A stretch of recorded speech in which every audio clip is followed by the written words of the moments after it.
Hello, my name is Samuel Warwick. I have autism. The entertainment industry has been a huge part of my childhood. So, by being inspired to see other entertainment podcasters interviewing other people from television shows, I decided to do one myself. To know about some funny behind the scenes, bloopers, and some stuff that we probably didn't know about while they were making the certain type of show. This is Entertainment Treasure Talk with Samuel Warwick. Let's go to the podcast now. We are recording now. All right. Well, hello there, everybody. Welcome back to another episode of the Entertainment Treasure Talk with Samuel Warwick. Episode 30. Gosh, we've made it to 30 episodes. Man, I gotta say, we did That's it, guys. awesome. We did it. Made it to episode 30. And sadly, this will be our last interview of 2024. So, but we are very excited for the guest that we're going to be having in January. So, yeah, but anyway, of course, I have two co-hosts with me. I have Martin Kreps, Hello. and of course, returning back for the third episode, Chris. Hello. How you guys doing this evening? Because it's actually evening where we are. So, how are you guys doing? Doing pretty good. Good. Yeah, I'm really excited for this episode. So actually, yeah, so this is a composer that has actually been around for, so I played him in multiple Sonic games. Well, I played his sample in multiple Sonic games, but you know, but yeah, if you guys do not remember this composer, he's done a lot for the Sega Mega Drives, aka Genesis here in America. So yeah, he's composed for video games such as Spider-Man versus the Kingpin, Batman Returns. I don't know what other, but I'll have to look it up later. He's also, but most importantly, he's composed for the American version of Sonic CD, and also the most popular song of the American version of Sonic CD, Sonic Boom. So here he is with us. It is Mr. Spencer Nielsen. How are Howdy, you? everybody. Hey. Hello. How Nice are to you, meet you sir? all. Thanks for having me. No problem. Just one thing I want to say, man, I am a big Sonic fan. And I actually do have the shirt already, so I got the Sonic shirt, See Yep. which that? kind of makes it look like it's from 1993. Like this is close to his 1993. Yeah. So I bought this a few years ago out of Walmart. So Were you very even alive in 1993? I no, didn't think so. no, but I know that I do No. know about the game Sonic Boom because I do know about the Sonic Boom because it actually appeared in many other Sonic games too. Yeah. So yeah, I was born in 95, actually. yeah, Martin was. So, Mm-hmm. but it appeared in it also appeared in the Smash Brothers game too for the Wii. So it Mm-hmm. appeared on that one as well. So and you still got and also well you still got paid for it whenever it was used. You got paid for it. You didn't have to do anything. You just got paid for it. That's Yeah. normally what happens with because from a lot of composers' perspective, like composers or audio people that work on audio, if they take the audio they still get paid and they're like, oh, so it's being used for another game. So okay, I get a good amount of money for this Yeah. We because call it mailbox money. yeah, you got mailbox money just by Yeah, not because doing anything. you don't know it's coming until you Yeah, go to the mailbox mailbox. money. But anyway, all right. Well, so normally I like to talk to people about their origin story and everything like that. So may I ask you, Mr. Nielsen, how did you get into the world of composing? Well, I started playing piano and guitar when I was really, really small. My dad was a architect, and he designed a home or a new kitchen or something for a friend, and they traded him. Part of the fee was an old upright grand piano. So I woke up one morning and this thing was in our living room, and I was about 3 years old, and I just started playing it and took it apart, shoved things into the strings, had all kinds of experimental, growing up, just experimenting with sound and music. And yeah, so I started writing music very young. and performing, and went to school and studied electronic music in San Diego. Yeah, and studied Cool. synthesis and modular synthesis and FM synthesis. Did a lot of composition in experimental electronic music. And then I did an Nice. album. I did a record for American Gramophone Records, which is called Architects of Change. Hmm. And as a matter of fact, there's a 35th anniversary edition coming out in about 2 weeks on vinyl. Cool. Yeah, so that was the first major record that I did, and some of the people at Sega that were putting together the Sega of America team heard it, liked it, and reached out and contacted me.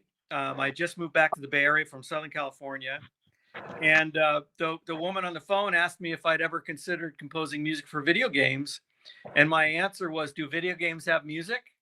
It wasn't even a reality to me at the time. I didn't know anyone owned a video game player. I'd never touched one. I was 30 years old or so. I had a kid and a kid on the way, and so Wow. it wasn't part of my world, but I was fascinated to find out more about it. So I drove down to Redwood City, where Sega's headquarters was, Nice. and I met the team of people that I'd be working with. And I really liked the idea that it was kind of an open, frontier. There wasn't a lot done yet at the full audio level. There have been, a lot of games happening in the arcade world and in the cartridge world where it was very limited audio capabilities. But this was the first time that they were going to have full bandwidth audio where you could record, orchestras or bands or, just a lot more storage for the music, a lot more video being used. So I jumped on board figuring, how bad could it be? How long will this game thing last? And here we are, 35 years later. And I got a chance to write some of the biggest soundtracks at Sega for, most of their A-list games in America. And Yeah. it was a lot of fun. There you go. There you go. There you go. There you go. See? Mhm. And it's also been featured in many other games too. So Yeah, there you go. it's really fun because I never anticipated it. I've always been a singer songwriter and writing soundtrack stuff for TV and film, and it was really a fun chapter of my life to do that work and meet those people and get to work on things that people are, like yourselves, that are still enjoying, 35 years later or whatever it is, or 30 years later. It's it's really gratifying. I'm really honored to have had a chance to do it. Met some wonderful people, great fans, and all over the world. I still hear from people all the time. Wow. And it's really great. Yeah. Really great. Yeah. I mean, yeah, I think I did know that you did an interview with somebody. I didn't. I think it was on the web somewhere. I forgot what it was. You did for a Sonic. Yeah, game. I've done hundreds of interviews over the years. Especially when we were kind of at the top of our game, and Sega was really killing it in the game world. It was a lot of fun. We were kind of the David of David and Goliath, and Wow. and Nintendo was Goliath at the time, and Yeah. we were small and scrappy and doing new stuff, no rules, right? Kind of writing the rules as we went. It was really fun. It was really fun. That's incredible. I mean, to know that to know that just a little blue hedgehog just was just brought a lot of this stuff, and I think that's what really brings a lot of fan bases collide because of music and just stuff like that, and just how the way. Yeah, absolutely. Yeah, and you go, if you go on YouTube and you listen to a track from an old game and it sends you to something else, and you listen to that and you like where that's going, and that's the beauty of it, is you can discover so much stuff that's been archived, and it's still valid, right? To the people who lived it, it's still something that reminds them of their youth and of the fun of discovering those early games. And it's really changed a lot since then. But I think we meaning the industry was, kind of gave people an alternative to, going to the movies or watching television, right? Or listening to music. You kind of brought all three of those things together and, of course, and added interactivity to it. You were actually part of the process. Right, depending on how you played the level, or how you how quickly you got through something, or how much you identified with the music. That's right. It's an individual experience. It's a really unique individual experience that I had no idea about. And it was really kind of fun because I was discovering it as I was creating the music for those games. I was still learning. I mean, I had so many mentors at Sega who would explain to me what the hell they were talking about, because there was a lot of computer code and, Yeah. all this other stuff that I never had to worry about when I was writing music for records or films. You just Yeah. write the music. You didn't have to worry about interactivity or memory space or, the video wanting more bandwidth. And now your score can't be stereo. It can only be mono. All those things are Yeah. decisions that we're having to make every day. Yeah, the fact that the fact what you just mentioned, the fact that music was very different back then for video games. Video games, when you hooked it up, it had a little bit of a static instrumental things. Now people today they use actual instruments to video games Oh now yeah, because of the absolutely. definition. Probably Yeah. since like actually maybe I think since maybe 97 actually they started doing that, but I can't remember, maybe 96. I know it was Mhm. somewhere probably a few years after you did it. Well, I started it at Sega in 1992, and I did full scores from the first day using all real instruments, all real players. So we were one of the first into the market, we being Sega, with that CD drive machine. And that once you had CD, you Whoa. had full bandwidth audio. Wow.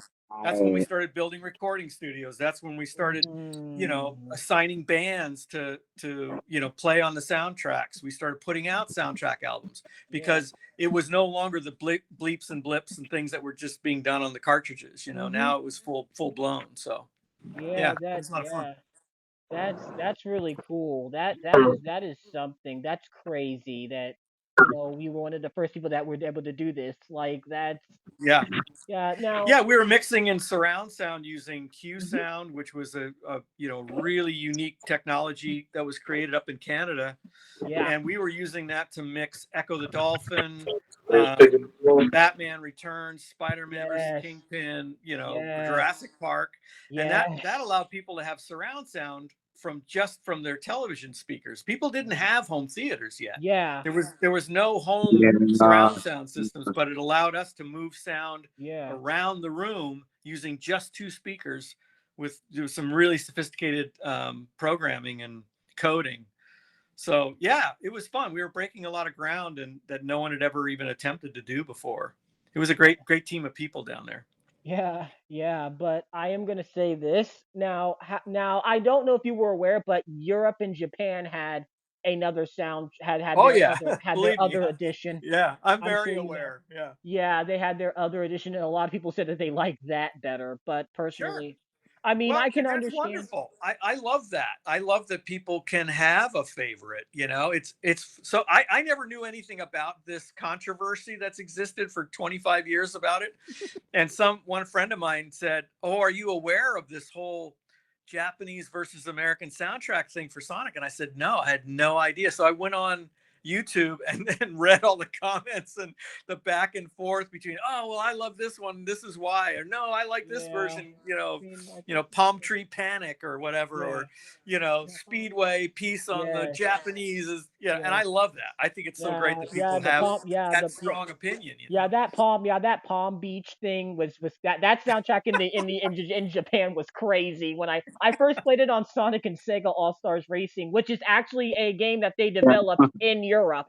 So Yeah. yeah, Yeah, that is a game that they it's developed in very Europe. international, and I and to be honest, cultures are different, Mhm. and the Japanese version worked really well Mhm. for people who enjoy that kind of all electronic, kind of really amped, Yeah. always Yeah. 135 Like beats a minute or real. faster you Yeah. know and we were trying to do something a little different on our Yeah. soundtrack using the female voices that had never been Yeah. done on a game before. And Yeah. so we were really trying to go with Yeah. something totally kind of almost experimental in that way, Mhm. you know. So that was all live players on that. That was guitars and drums and Yeah. percussion and singers, and you know, where in Japan they did pretty much everything for that Mhm. score on synthesizers, and Yep. samplers. So we're Mhm. trying something a little different. Yep, and their intro's different than yours. They had Toot Toot Sonic Warrior, and you had Sonic Boom. So, Correct. Yeah. Exactly. and I Yeah. don't know, why, but I'm thinking that there was actually an American that sang on that track too, but I don't remember. I'm not And the sure. Japanese version. Yeah, I think there was an American at one point that sang on it, but I don't know that sang. And one of them actually passed, but I don't Mm. remember. No, I don't either. I wasn't really, I didn't really synchronize very much with Sega Japan. I mean, on certain things we did, but as far as creativity wise and the music we were writing, we didn't really interface with them much at all. Hmm. Yeah. Yeah. Yeah, and also I think there was another composer. I think he came about a few years later. He did a few Sonic games, and he was actually British.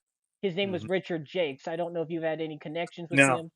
Yeah, I Mm-mm. didn't think so, but yeah, he's Yeah, another yeah, person. You probably have family. heard of him, but Hmm. yeah, he did a lot Yeah, of work with there's been Sega a in Europe. ton. Yeah, there's been a ton that's happened since I stopped doing that stuff. So yeah, there's been dozens of games and additional composers and stuff. It was a very just a specific time in the 90s that we did that original one. Yeah. That's I mean that's incredible how Sonic got how Sonic just he started out as just something that just he started out as just like maybe just a one. I don't know how it was, but I think he just started out as just something that's one and like I mean it's probably like how most people are. They think that video games just start out as just one project, and then they're like we're not going to make another one, but then it just Yeah. it could Something just catches on and it goes yeah, crazy. Yeah. somebody liked Sonic and it just boomed up, and I'm very grateful for that. Yeah, That's yeah. Well, it's made a lot of people happy over the years. It's been yeah, movies, that's and you know, mhm. I mean, I have a granddaughter. She's 7, and she knows who Sonic the Hedgehog is. Wow, My wow. daughter was Well, probably I mean, 7 who when I wrote it. doesn't? So it's funny. Yeah, who Yeah. does? Yeah, I mean, who doesn't? I mean, when you get a kid into video games, I say when you get kids into video games, you need to teach them about these like Mario, Sonic, Pac-Man, Crash. Yeah. You need to I teach them think it's about like those. anything. There's a history to it, and it people take it for granted sometimes. Yeah. But if you point out the history of something and how it, people were, figuring out as they went, you know, Mhm. um, there weren't any rules, there weren't any real precedents. There was nothing for us to look at and say, oh, that's the way to do it. So it was fun. It was a fun time, and we didn't know how these things would do. Like you said, we put out Echo the Dolphin. No one had ever seen anything like that, where, you have to surface for air and there's no score and there's no humans in the game, Yeah. and that's been popular for 30 years. People Wow. are still contacting me about that game. They redo the music and their own versions. I mean, it's wild. Wow, Mhm. 30 So yeah, years. people 30 yeah, people are years. really connected to these experiences. It's different than films and music recording alone. So Yeah. But I do have a few games that were in here. So actually, I think this game. I don't know if this was actually the original or not, but this actually came out. Yeah, this was Sonic Gem Collection, and this had Sonic R on it as well, hmm. and it also had Sonic CD. So it had some of Oh the. wow, cool. So yeah, I also have Sonic the Fighters as well. I actually have it on my PlayStation 3 as well. So That's that's great. so Yeah, that's I know they've reissued some of the at least some many of the levels and the whole games hmm on new platforms, so I'm and it not. makes so much sense, Mhm. because originally it was just on the Sega platform. It Yeah, wasn't yeah. as ubiquitous as it is now, where you can have games across half a dozen platforms. Like I said, I'm not so sure if they switched it with the Europe soundtrack, like the Japan and Europe for yours, or if they did, or if they still Oh, kept I don't yours. know. I'll, I I'll, have no I'll, I'll, idea. I'll I don't know. I'll definitely have to check. I actually cannot check because I can't really play any GameCube games right now because I don't really have the system for it right now. But Hmm. yeah, and also we have also this is actually one that I do remember because Sonic Boom was actually in this game. It was Sonic Generations Oh, actually. cool. So Sonic Generations, yeah, Sonic Generations had a bunch of soundtracks in the game. Nice. And the thing about these GameStop, yeah, the thing is GameStop had these cases, so you can't. Yeah, that's what sucks. Games you had to have GameStop in these cases if these cases, and Right. most They're not used the didn't. original. Yeah. Yeah, That's what sucked about it. Back Yep. then, buying those games back in the early, like the late 2010, going into early 2010s, when you were buying game systems like that, you couldn't really. Now I kind of buy. Now I have the money to buy my games at like Walmart and stuff like that. Walmart and Oh bigger wow. stores. Yeah, I've been So where going are to you bigger stores. located, Samuel? Where are you? Where's your physical location? Oh, my location. I'm actually in South Carolina, actually. Very cool. Yeah, I'm in South Carolina. I actually do live near the north. I'm 30 minutes near North Carolina, actually. So Oh, so you're right near the border. yeah, I'm right I near the live in New border. York. Yeah, You're in New Martin lives York, in New Martin? York. Yeah, Martin Yeah. lives in New York, and I'm. Yep. Great. What part of New York? Oh, I actually live in Niagara Falls, but I was born in Buffalo. Oh wow. So you're way up high in the state. Yep. Yeah. Oh, My parents are both were from New York. Yeah. Oh, really? really? Wow. Yeah, Long Island and Brooklyn. So Oh, close. Nice. Yeah, part of the city. But yeah, my grandfather was a fisherman out there, and yeah, My dad's a fisherman too. really, that's awesome. yeah. Yeah, Mm-hmm. I love the fisherman culture. My son actually married the daughter of a fisherman, so we're keeping it in the family. Wow. Yeah. Oh yeah, Chris. Oh yeah, That's Chris. really cool, Spencer. Where are you from, Chris? I'm from Jersey. Yeah, she's from New Nice, Jersey. across the river. Right on. Mhm. Great. Well, it's really nice to meet you all. Thank you very much. Of Thank you. course. It's great that we have that we Thanks. have somebody who's willing to talk about their time with Sega and on Sonic and stuff like that. Oh no, I love it. I really enjoy it because it was a great time. If it had been if it had been a bad experience, I probably wouldn't enjoy talking about it as much. Yeah, But it like a was lot fun. of. We had a lot of fun doing it. It was wonderful people. We worked our butts off. Um, a lot of long nights. Mhm. As a matter of fact, I was talking to someone recently about when we were recording Sonic Boom, and you probably don't know this story, but originally there wasn't going to be a separate soundtrack.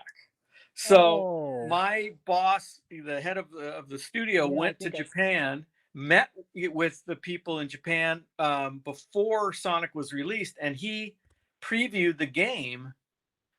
And he came back to me. He literally called me at 2 o'clock in the morning and said, "We need to do it. We need to do a new soundtrack for America."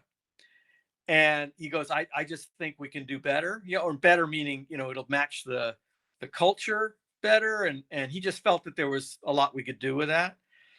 And so I literally had like 8 weeks to do the entire score. Wow, And so wow, we were in the studio, 24 hours a day, sometimes for 2 or 3 days straight, whoa, and sitting on the floor with the girls that were singing it, yeah, writing it right there, and then send the drummer into the booth and write the music and literally just produce because we had all those levels to write in a really short time. yeah. Um, I've so li- anyway, good yeah, good good memories. I've listened to some of the U.S. soundtrack. It's not that bad. It actually is not bad. I like it. No, I do too. I Yeah, There's like it's a it. pretty lot of it good. I like. Not bad It at was an all. executive decision that I really didn't have anything to do with, and um, I was an employee of Sega. I was a full-time composer producer. So when your boss says we're doing a new soundtrack, you just say, okay, when do we start? There was no real debate about it. It was Yeah, just they decided they wanted to do it, and I think part of it was that it would add value to yeah. the sound, to Mhm. the whole game, um, to have two different soundtracks. And I Yeah. don't even think they realized how much that would be a situation 30 years later, Hmm. that people would actually still have favorites from each one. And I think that's Yeah. really cool. It's like seeing Yeah. a movie with two different scores, Mhm. Yeah. Or like listening to two different dubs of like a certain TV show, because Mm-hmm. I know that a lot of UK stuff. I mean, and I'm gonna talk about one of my favorite shows of all time, which is Thomas the Tank Engine. You know that Thomas actually was British, but they Yeah. dubbed it into American, so that's. Oh, I know Thomas the Tank Engine, that's for sure. Mhm. I have two kids that were Nice. growing up then, and my kids are probably your age. They're in their early and mid 30s, and And I love Thomas the Tank. I also noticed that it was your emblem on your Google Yes, account. yes, that, and also I do have a Sonic avatar and a me avatar with like, well, actually it's Edward from Thomas, so that's one of my favorite characters. That's actually Edward. Yeah, that's not Yeah, Thomas himself, but it's Edward. yeah, So I noticed that. I thought that was hilarious. yeah, yeah, Yeah. yeah, that's funny too. So yeah, Very but yeah, creative. yeah, Yeah, yeah. I mean, you got to be creative at some point. So yeah. Well, yeah, I live in an area by where George Lucas lives, and I work with John Lasseter, one of the founders of Pixar. oh wow, Yeah, so we're in that kind of area here in Northern Oh, I know California. cool. the visitor. Yes, What's that?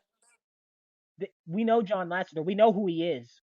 Yeah, yeah, yeah. I'm sure So you do. Yeah, wrote Toy Story and yeah, started Pixar, and yeah, directed hmm Cars, all those. Yeah. So anyway, Yes, he did. it's really interesting in this area because I grew up in the 70s, and George Lucas was making Star Wars locally here. I yes, mean, and people don't realize that he was, yeah, you know, everyone who was interested was working on those early movies because he was just pulling literally people off the streets practically. I have friends that played stormtroopers in the first Star Wars movie, and so wow, it's really interesting to have watched this whole industry grow, you know, along with, you know, the games, but also these incredibly, you know, industry changing films that have been done up here.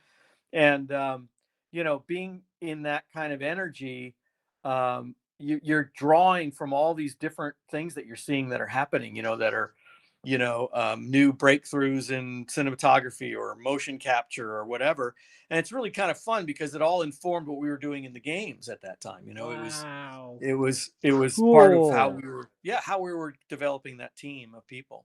Oh my God, that is an amazing story. Yeah, we've interviewed a lot of composers from LA too. We've interviewed a lot of people from LA too. So I don't know if you seen a few episodes of the podcast already, but I don't know if you're Oh, I familiar. haven't. I haven't seen it. I don't know No, if you're familiar with. I will definitely check it I out. don't know if you're. Yeah, I'm about to say. Yeah, I think we've interviewed some. I think we've interviewed some composers that work near the Jim Henson lot Mm-hmm. there. Yeah, Hmm. their names Yeah, were. there's a lot happening. Yeah, Yeah, a lot yeah, happening down and they also wrote for Disney. there. They Mm-hmm. go. Are you familiar with Michael and Patty Silvershire? Because they worked on No. the Disney. They worked on like Jim Henson and Disney movies, and they're people from L.A. I think that. Yeah, yeah, that's definitely where they're based. Yeah, the Muppets all started down there. Yeah, great. It's a great history, and it all kind of led into the game world. You know, Yeah, it all flowed into that, you know, that new platform. but Very yeah, cool. but now going into now some more of the Sega stuff. How was it like composing for Batman Returns? We'll just ask about that. Oh, amazing. That was really fun. I had always loved the Batman movies, and I ended up doing that before the movie came out. So I didn't know what Danny Elfman was going to do on the score of the Oh movie. wow! Oh, so you did the So Batman we, movie too? Oh my yeah, so gosh! we kind of Ah, went in a yes, different he did. direction with that. Yeah. Yeah, It was a you lot of fun. did. You did. I realized that. Yeah, that's crazy. Yeah. So, you know, we used a lot of, you know, fun kind of upbeat rock instruments, a lot of guitars and that, and live drums. And yeah, again, those are some of the first scores to be done on the Sega CD. So we were going kind of all out on what we could do. Yeah. And I also, I never really played Batman Returns, but I the only Batman video game I really played was I think I played a part Batman Arkham Asylum maybe is what I played. I played a demo to it, and I also have the Lego Batman series. So Mm-hmm. Mm-hmm. that's the only Batman's. And wait a minute, you know some of Danny Elfman's score is actually on Lego Batman. So Oh, really? Very cool. yeah, some of Danny Elfman's score is that's I realized because it played the real Batman theme. It goes Yeah. da dun da dun da dun da dun da dun da dun dun Yeah. like I that. love that stuff. And yeah, so yeah, that was a great game. That was one of the first ones for the Sega CD, and you know, it had some good driving stuff in it, and you know, yeah, it was moving in the right direction. Yeah, and also Spider-Man versus Kingpin 2. That sounded like a really good game too. That you had fun Yeah, doing. that was very popular. We actually and a guest singer on that one, Eric Martin from the band Mr. Big. Oh, And I've so heard of that. he sang the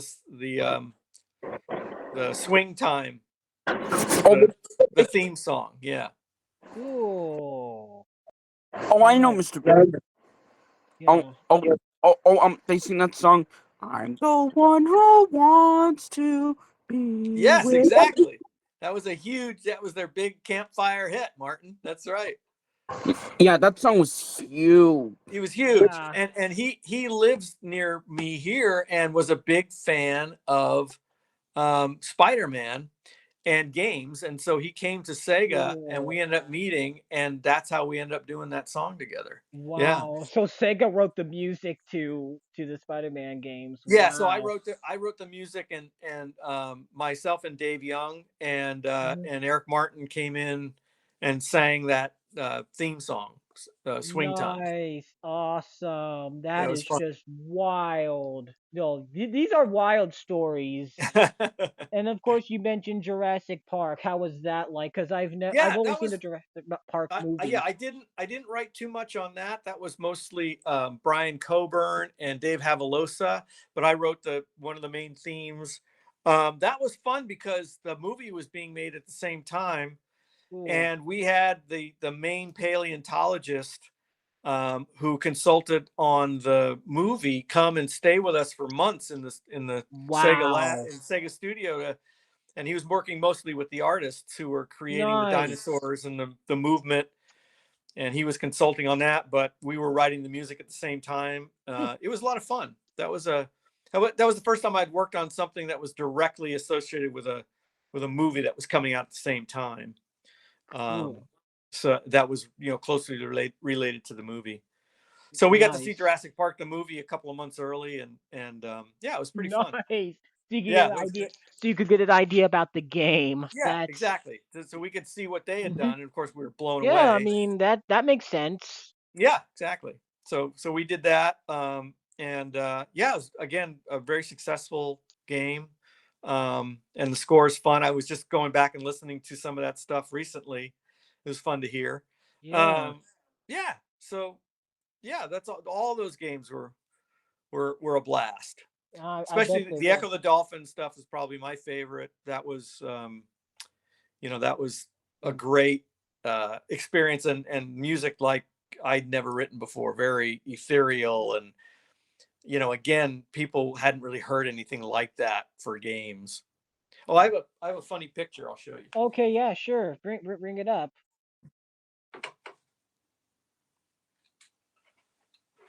I don't know how this is going to show up, but Mm. so this is Dave Young and I in the studio doing the Wow. So the that's you guys. soundtrack to Echo the Dolphin. Oh, nice. Oh, Cool. cool. So this is the one. Yeah, this is the early studios that we had in San Francisco, and we had literally dozens and dozens of computers and keyboards and mixers and stuff in that room, and we were just racing to get it done on time. I That's was just looking at crazy. that picture because unfortunately Dave passed away a few months ago. He was very young, but yeah, anyway, so I was his wife gave Oh. me that picture when I was out Oh, at wait. his Oh, funeral. wait. Dave Young passed away. Oh, Yeah, no. he was my co-composer on Spider-Man. He did some of the Mm. tracks on Sonic, and Well, yeah, we were man. best friends. Yeah, he Yeah. was my best friend for sure. Did he have any health conditions? I'm sorry if it's Yeah, rude to ask. he got cancer that they Oh. didn't detect. Oh, So man. That's yeah, sad. Cancer is just really bad. I yeah, just it takes no can't. prisoners. Yeah. So, but he's here with us in spirit. So Yeah, that's but good. Dave, thank you So, so much for what Yeah, you've done. exactly. Thank you Thank for you for your helping. Yeah, thank you for helping us make a great fan base, Dave. Thank you so yeah, much. exactly. Thanks for all the hard work. Yeah, and I see you got a few pianos there too. That's really Yeah, cool. these are my keyboards back here and So, guitars. oh wow, so you score when you see something on the screen there, you score it. That's Yeah, and I've been nice. been doing as much scoring as just writing straight music. I have a couple of new records coming out, and I have one in Oh, Germany right now that's being released, like I mentioned, on wow. vinyl. And then I'm doing a new project, mostly music, not to picture. or to games. Whoa, that's Just music releases. that's cool. And then I also teach, teach young people Wow. recording and music and podcasting and all kinds of fun stuff. Yeah, well, I think I mean, this is just me. When you're starting a podcast, I just say you don't have to make it perfect. Just start out with just maybe No. just start out with just a microphone, and maybe I just say some type of screen recorder on like, because I Yeah, started on exactly. yeah. I started on like I started at my computer at first, but then I'm like I'm gonna move to my phone because the sound doesn't really. But just do. But or you can just start a podcast any way you want. It doesn't have to be completely professional, but Yeah. try to make just get a screen recorder, just and just do what you can do. That's all I tell people. That's my advice for a podcast, guys. Just do what you can do. Find some great earbuds, like just like now. Just find some great earbuds, maybe, and then just speak through it, or find a good guest. Just talk a little I think bit. that's the key is the stories, it's the content of the piece, not the technology. You know, Yeah. yeah, Yeah, I agree. I don't really want to get into this too much, but I will say somebody actually did reject me actually because they didn't like the quality of my sound. They didn't like the quality of the sound. And Huh. sometimes yeah, I think they said that they may have heard some air conditionings or winds in the background. I said that doesn't really bother me too much. People should just care about it shouldn't bother too much. I mean, honestly, it gives even I look at some of the older ones, and actually, it gives us some good ambient sound, just so Yeah.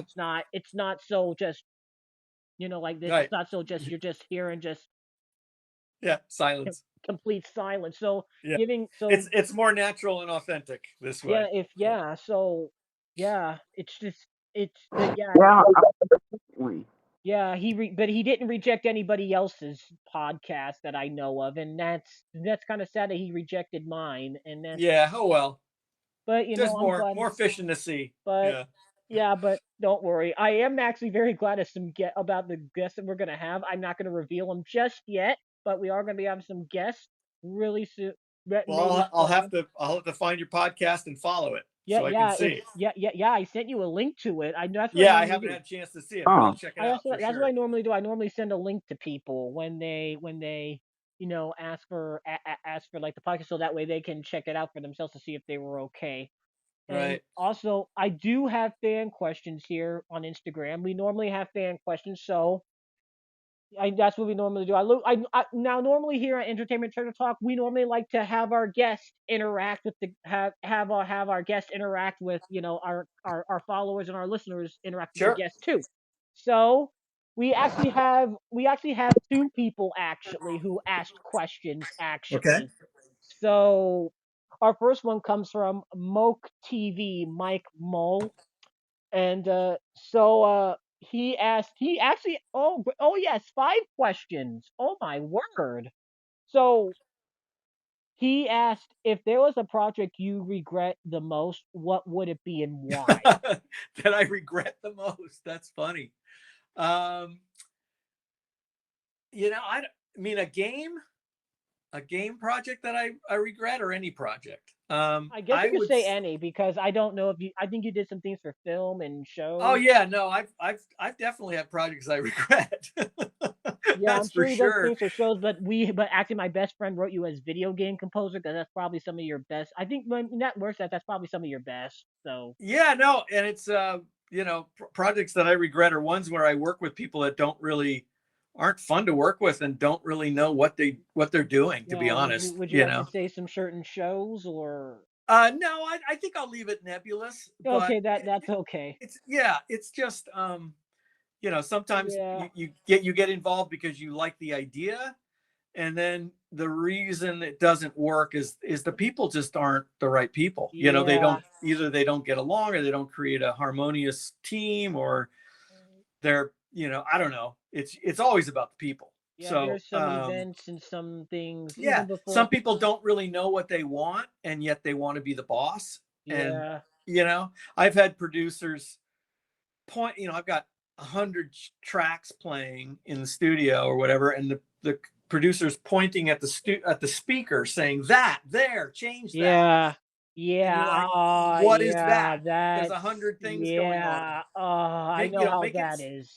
make it sound more blue, or whatever. And you're like, what does Controlling that mean? Does that mean cold? Does that mean, somebody. you Yeah, if know? somebody was controlling me like that, Yeah. I no, And I've at had Sega, people I that were never like had that. that. At Sega, it was like, here's the game. We'll see you in a year, and I'd go Yeah, off, and not a year, but, months. And I'd go and produce the soundtrack and check in with them and play yeah, them tracks. But no one ever tried to tell me how to do my job, and, yeah. Of I think course. it's when you get hired on something, usually you're hoping you're getting hired for your experience, Yeah, and then you want to collaborate, but you don't want to be told what to do, yeah. right? Of So course. Like not like those are the yes, ones I regret. yes, be told what to do, but not in a way that just you have to be helped. You have to work Yeah, together.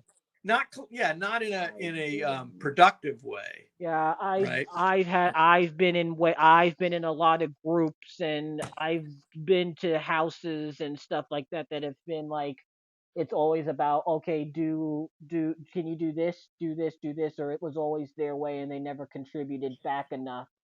And so Right. I know how that feels. Yeah, that would be the only thing I'd say I regretted. The projects are usually Yeah. fun, Yeah. but sometimes the teams are not that Yeah. coherent or whatever. Well, and I okay, and now I think his second episode was probably you already just said, and I'm just not surprised. He said, out of all the projects you worked on, what was your best in your opinion and why? I mean, I That's a think he good just question. said. In the game world, my favorite score, I mean, all of them have things I like about them for the most part.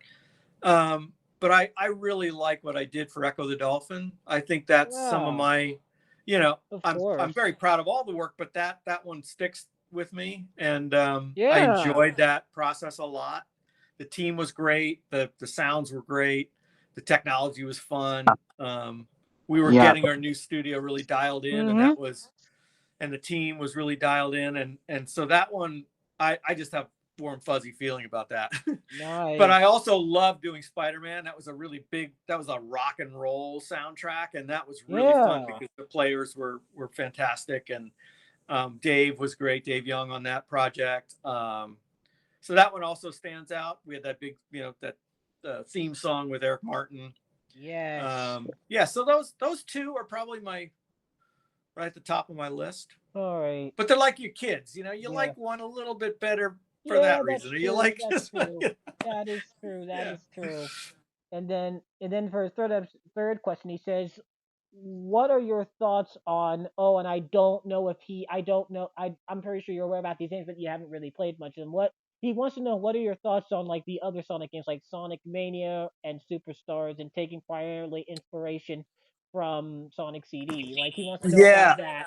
I have to admit I don't play video games really, and um, and my kids didn't. My son played for a little while, but he was always outside. He was never inside, Hmm. so he wasn't a video gamer. So I Yeah. really haven't followed the Sonic trajectory as far as new games goes. I really Yeah. don't have an opinion.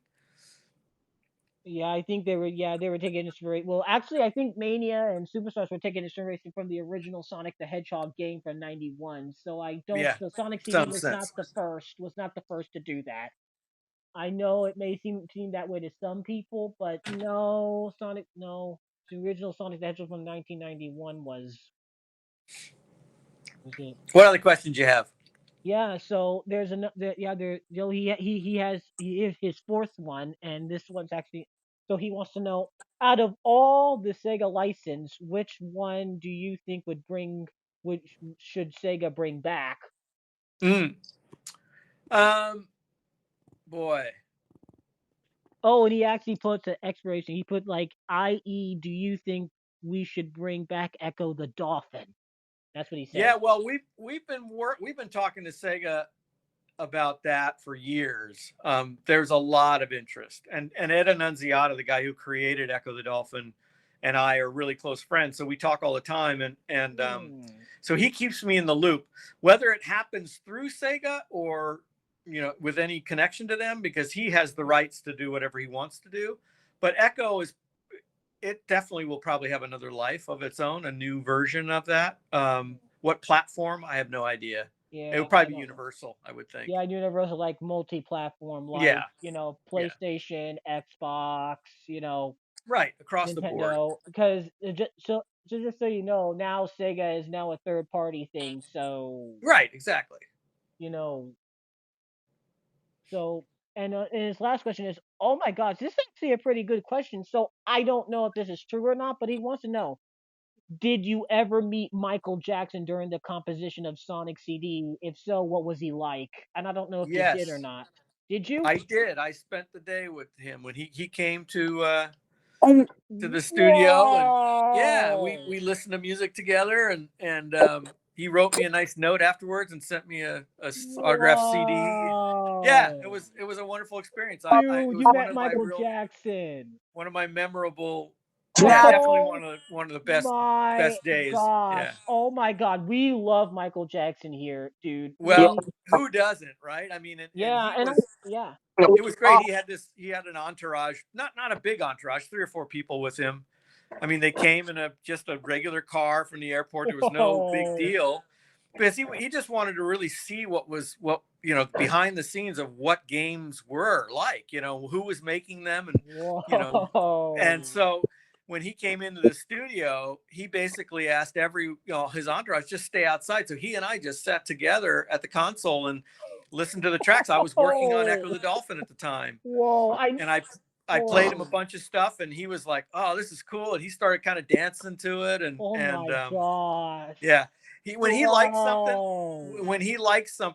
his whole body just kind of grooves to it, and you Mm. know that he's really listening. It's really cool. Dude, that's crazy. I know he did some things for Sonic 2 actually. Like Yeah, he did. Yeah, and then he did the Moonwalk game, yeah. and But he yeah, wanted but I think some of the projects were cut from him because he didn't want right, people to know from it. He didn't want people to yeah, know it was him. yeah. There was with Michael, it seemed like there was always something going on in the background. So, Yeah. but yeah, wonderful guy, and just really had a lot of fun meeting him. That is cool. I'm very glad. And also, I don't know if you know this, but he was actually later in Space Channel 5, just so you guys know. He did Space Channel 5, which is another production of Sega. Didn't know that. Yeah, he was in the Space Channel 5 games, so yeah, he voiced in it too, and that was so there you guys go. So Martin, Chris, how did you guys think about that story, knowing that he worked with Michael Jackson? God. My, That's amazing. Like, dude, that's crazy that he could work with Michael Jackson. And Mikey Mole, thank you for asking that question. That is just, dude, that is a highlight question. Oh my gosh. And then that's the end of his questions. Now we got, of course, our usual Tories, and now it's probably a rehash. And she wants to know what's her favorite video game composed for, and that of course, that's you confirm that was Echo the Dolphin. So Yeah, I mean, Sonic was a huge production, and I loved working on it. But it really felt like work, meaning whoa, that there was so little time, and I hadn't had a lot of prep, and we were doing something completely new. Um, so it wasn't the Echo the Dolphin soundtrack was much more spread out. We had more time and a real focus to that, and so yeah, but they're like I said, they're like your kids. You love them all. yeah, of course. And then her second question is, what's your favorite music genre? Oh boy, I listen to a lot of film soundtracks, Same. but Film. I love rock music. I love classical music. I listen to a lot of classical music. I've been into this kind of Icelandic neoclassical music, which was kind of really I don't know. It's cool, and I'm working on my own stuff, which is more like game stuff that I'm putting out Wow. soon. Which is a unique kind of blend of the things that I've been doing. So yeah, I mean, Yeah. again, my wife is really into music, so we've got a really broad kind of variety of stuff that we like to listen to, and Mhm. I think if it I love what's, if it's fresh and inspiring, I listen to it. I don't care what genre it is. Yeah, yeah, yeah, that's something, and that's crazy. And the fact that you mentioned that you only yet you more are into are the on it on the side of film and TV shows and stuff like that. That's another thing that's crazy. I mean, not a lot of people pay attention to this to scores, but they pay Yeah, attention I love scores. but Yeah, they pay it's what I attention always wanted to to do. yeah, Yeah. they pay attention to like the pop ones like Taylor Swift or Michael Jackson, or I'm trying to think what else, Blake Shelton, Travis Tritt, or stuff like that. People pay Brooks. attention to those. People pay attention to those, but they don't pay attention to game soundtracks or TV shows. And I think those are more better in my opinion than listening to stuff Mhm. from Taylor Swift and stuff like that. No disrespect to anybody that's No, yeah, I yeah, just, I just was never really into a singer type. I was more into the composition side of things. yeah. And you're certainly not alone. There's millions and millions of people out there listening to this music And I still, and think, and I think yeah, half of these are probably on some type of, mental spectrum that listen to soundtracks like these. Now, not trying to disrespect anybody here, but it's no, no, probably not at people all. with autism that listen to like stuff like gaming and stuff like that. Hmm. And Yeah, absolutely. because they do research, because we do research, like us people with autism, like us, we do research. We do research about the shows that we watch. Like we go in depth about the episode. We just don't say, "Oh, do you remember this show?" and then not talk about it again. Like most Right, people would just say, "Do you remember this show?" and then they don't talk about it again. right. Yeah, it means a lot more. Yeah. That's what I was saying earlier. The fans of the game stuff that I've done are really, really loyal fans. They want to know. They're really honest about what they want to know about, and what your inspirations were. And I mean, I get people writing to me. They'll send me an email and say, you know, tell me all about the keyboards that you're using on this level of this game. Yeah. And I'm like, that's a wonderful question, but to be honest, there was so much going on. I don't know that I Yeah, could narrow it yeah, down to and it was just, so yeah. long ago too. Yeah, So exactly. It's that like, was what like tools did you use to build that table? Well, you have a general that idea, was but like that was like maybe over 22 years ago. So that's maybe actually right, 32 actually. So 32. Yeah. that's just so long ago. And her last question is, what inspired you to be a composer? Oh, good question.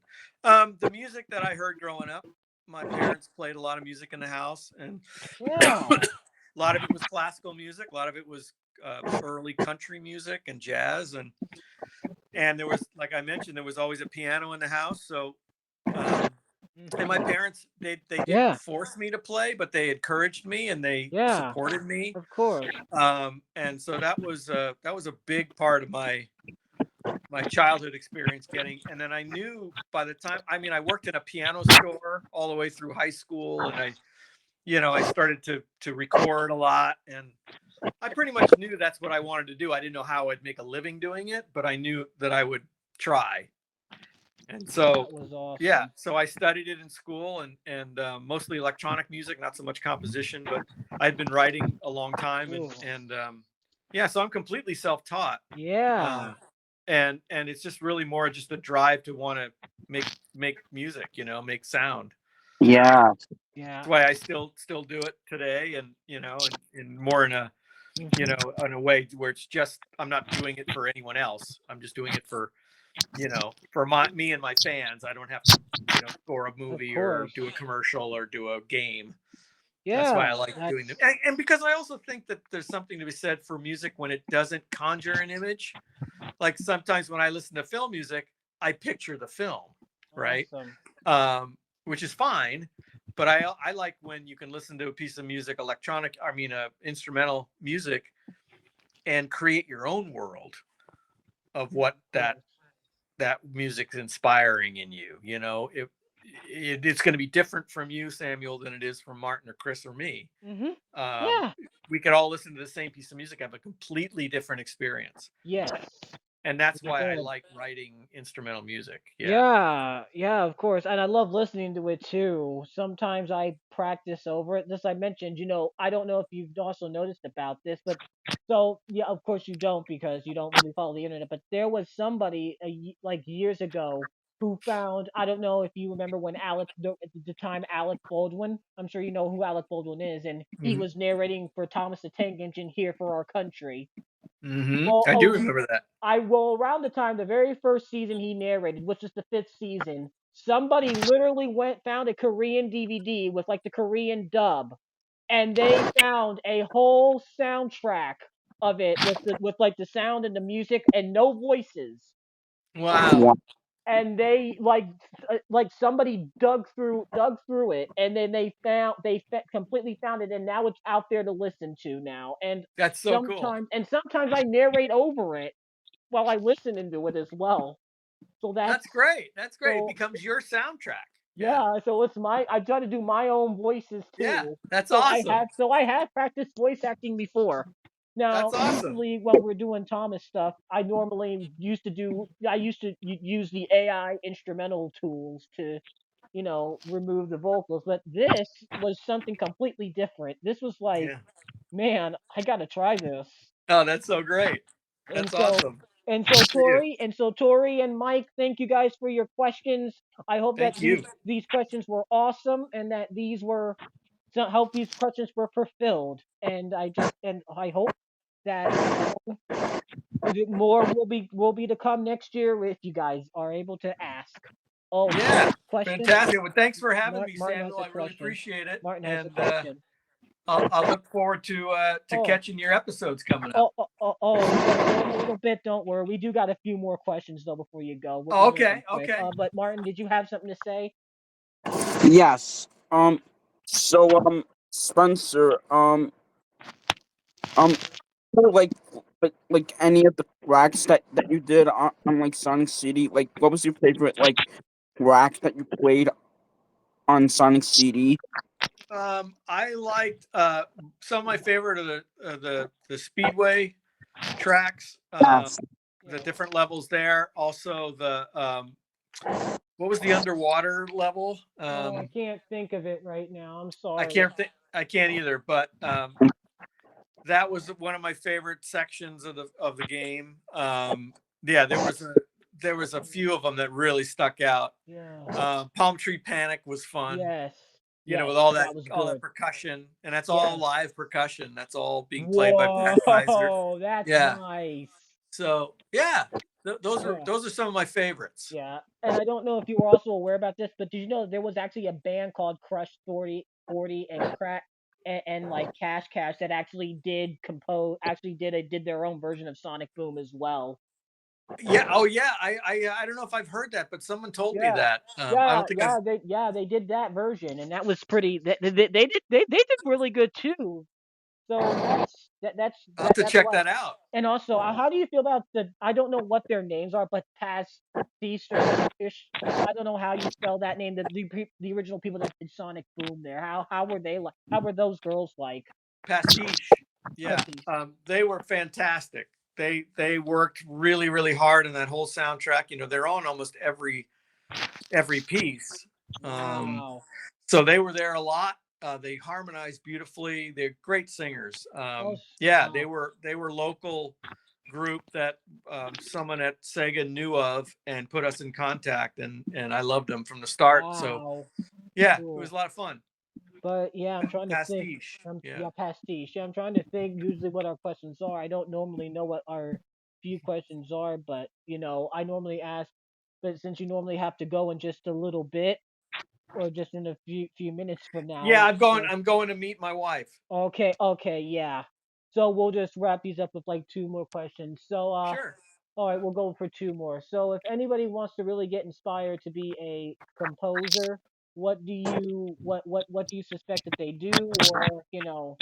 Well, I think that you know, you have to be serious about it, and you have to believe that it's going to take a while to build up your skills, like anything else. You know, it takes. There's that 10,000 hour rule, you know, where you do it for 10,000 hours, and then you know how to do it. And I work with a lot of young people, and they want the end result. You know, they're not so interested in how to get the end result. They just want that, you know, kind of show me the tool and get out of my way. And so I think that the best advice I can give is to just really learn your craft. Yeah, You know, absolutely. if you want to compose for video games, you got to do more Yeah. than play video games. You have to really understand the process and the technology and the, Absolutely. you know, the Absolutely. arranging and this, you know, the music is what matters. The Yeah. platform will change. Yeah, the platform will So change. really focus on becoming a better Yes. producer in the Yes. studio and understanding Yes. the relationship of instruments and, you know, Absolutely. yeah, how to Absolutely. synchronize to picture and all that stuff. All right. All right. All right. And our final question is, and now I normally ask this to all of our guests. So this is, of course, Entertainment Treasure Talk with me, Samuel Warwick, of course. And you normally I Okay. ask this question. So when you think of Entertainment Treasure, you like Entertainment Treasure is like, wow, this is something that just brings me, it makes me happy, something that I love, or just something like if you like anything from pop culture, like that's what it mainly is. What Entertainment Treasure is. So if you had to choose anything from pop culture, it can be music, music, movies, TV shows, or of course video games or anything. What would you like? Like what do anything Like, specific from pop culture that? I mean, like my desert island pick, what I Yeah, take yeah, with me to a desert island. yeah. I Like what show? I What take artist? I What I anything? take the movie Forrest Gump, Yeah, Nice. and that'd be one of the things I'd put in my pocket, and I love Don. I would take the soundtrack to the movie Atonement, Wow. which is an So those are. more obscure film, but it's something I can listen to at any time. Wow. So those are your favorite things. Yeah, Forrest Wow. Gump and that. Wow. Well. I mean, those are good. I think. Well, Forrest Gump's a good movie. I'm not sure about the other one, but Forrest Gump is a good movie, and you know you got Tom Hanks too, so you can't go wrong with Tom Hanks, Can't go man. wrong with Tom Hanks. I Tom agree. Hanks is like a legendary actor, so Yeah, he can do Absolutely. anything. yeah, that's great. Well, Spencer, thank you Glad. so much for joining us this evening. I have had fun talking to you, and we got this fun knowing about Sonic and all. And we My hope to pleasure. maybe see more of your music somewhere in the future and other games and such like that. And Yeah, check it out, spencernielsen.com, and all right, stuff will be hitting all soon. right, all So right, all right. Well, thank you for joining us, really nice to meet you, Spencer. Samuel. Thanks for Thank everything, you. and have a wonderful holiday. You too, and Merry Christmas, Happy New Year, Happy Holidays, whatever you celebrate, Mr. Nielsen. See Merry you later. Christmas. See you All later. right. Bye-bye. Bye. Bye. Bye, guys. Bye. Bye. Bye. Wow, guys, that was incredible. I gotta say. Yes. Yeah, Yeah. well, just the fact that we had a composer with the great experience and all that. It's good Yes. to know that there are people out there that truly care for these games and just truly remember these things. Yeah. And yeah, but anyway, that is a goodbye from us as well. Before we end, I would like to thank everybody this year for awesome guests this year. Thank you guys so much. This has just been incredible. Yes. And we do hope to have more guests in January for you guys. We already got some guests planned out for January, hopefully, and stuff like that. So we got some good guests for the beginning of the year. So yeah, and also we want to thank all of our co-hosts for helping us out this year. And I'm gonna go on ahead and say this now. One of the biggest highlights this year was John Dare of Lenny. You are our biggest highlight for the year. And thank you so much if you're watching this. I don't know if you follow my podcast, but thank you so much for what you do. And I will be giving you a reward to tell you thank you. So there you go. Thank you so much for helping us this year. And thank you for all the guests that have helped us out this year as well. So thank you guys so much. And even though Wyatt wasn't here this year for our final episode, thank you so much, Wyatt, and your gang too for being for helping us out this year as well. But anyway, that is a goodbye from us as well, from me, Martin and Chris, and yeah, we can't wait to see you guys next year to see what comes up for 2025. And thank you guys for 30 episodes for the last 3 years. So thank you guys so much, and yeah. Thank you guys. All right. Well, I think it's time for us to give us our salute and give you guys a farewell and give you guys a happy holidays, Merry Christmas, Happy Hanukkah, or whatever you guys celebrate. And yeah, that is a goodbye from us. So, bye everybody. Bye. Bye. Christmas, Happy New Year. Yep. Thank you for watching this episode of the Entertainment Treasure Talk. We hope that you had fun and that you enjoyed the show. If you enjoyed this episode of the podcast, maybe you'd like to watch or hear more episodes of the show. The link to the playlist is in the description. Don't forget to comment, like, and subscribe for more upcoming episodes. And don't forget that you're awesome and that you too are filled with entertainment treasure. See you next time for another great episode of the podcast. Peace out.